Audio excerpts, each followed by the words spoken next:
You read verse 1 of chapter 12, and Miriam and Aaron spoke against Moses because of the Cushite woman. Due to what? I don't know. You may guess this, you may get that.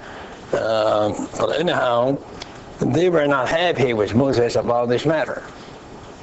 And seemingly, it was a little black spot in Moses' life.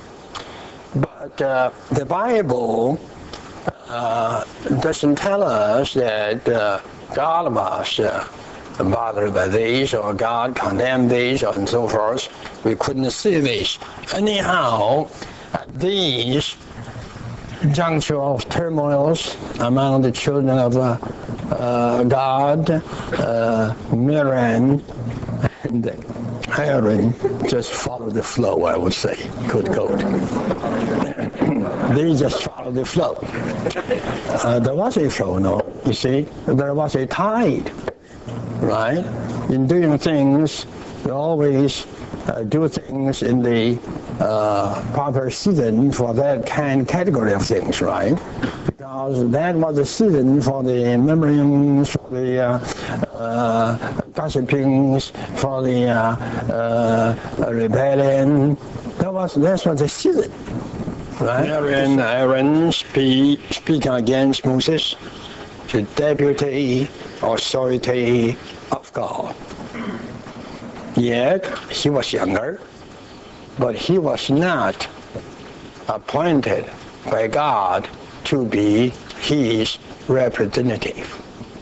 And deputy, I believe we all know here, might be better to put into the representative authority.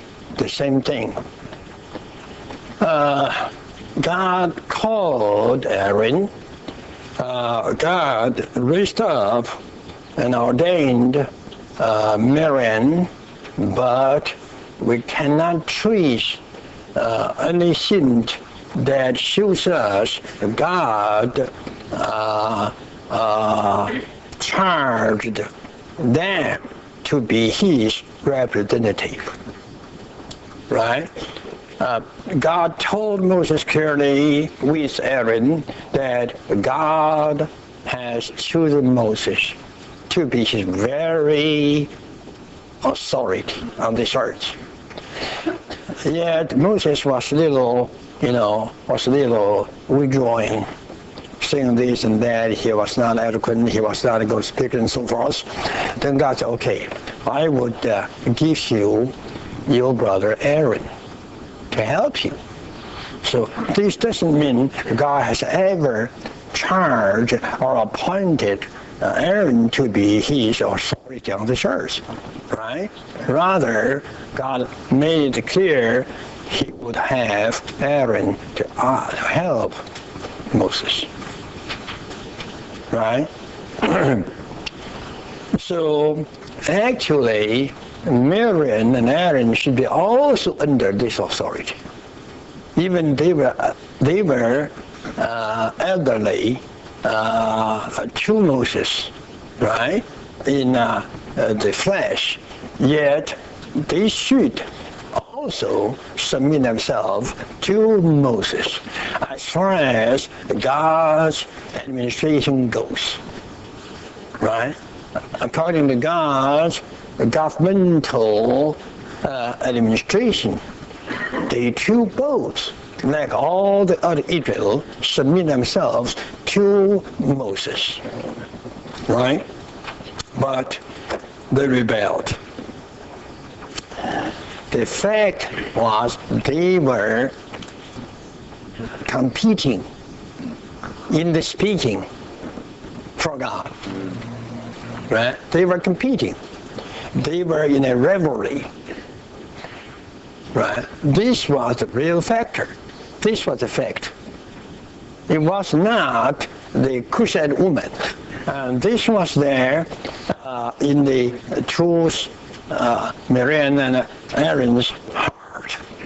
But we have to believe it might have been there for quite a long time. for quite a long time, right? And now time came. They took this as an excuse to stand against Moses, saying, why? Has God only spoken to you? Has not God spoken also to us? Well, this is the real factor, but not the black woman. Number 3, Moses being very meek, more than all men who were on the face of the earth. Probably we don't understand the word meek according to God's lexicon. We understand it according to our dictionary. In God's lexicon, in the spiritual dictionary, meek means what? Meek means not to strive. Not to strive. When you fight against me, I don't fight back. This is meek. Jehovah would not let it go. God would not let it go. God considers it serious. Why? Because this touches God's authority. It's not a small thing. When God's authority is touched, that means God's throne is nearly shaken. When you touch, when you challenge, defy God's authority, that means you shake his throne. Oh, this is serious. Oh, this is more serious than the lusting for eating meat. This is much more than remembering evil. This is to overthrow God's throne on this earth, even in this universe. So God was serious.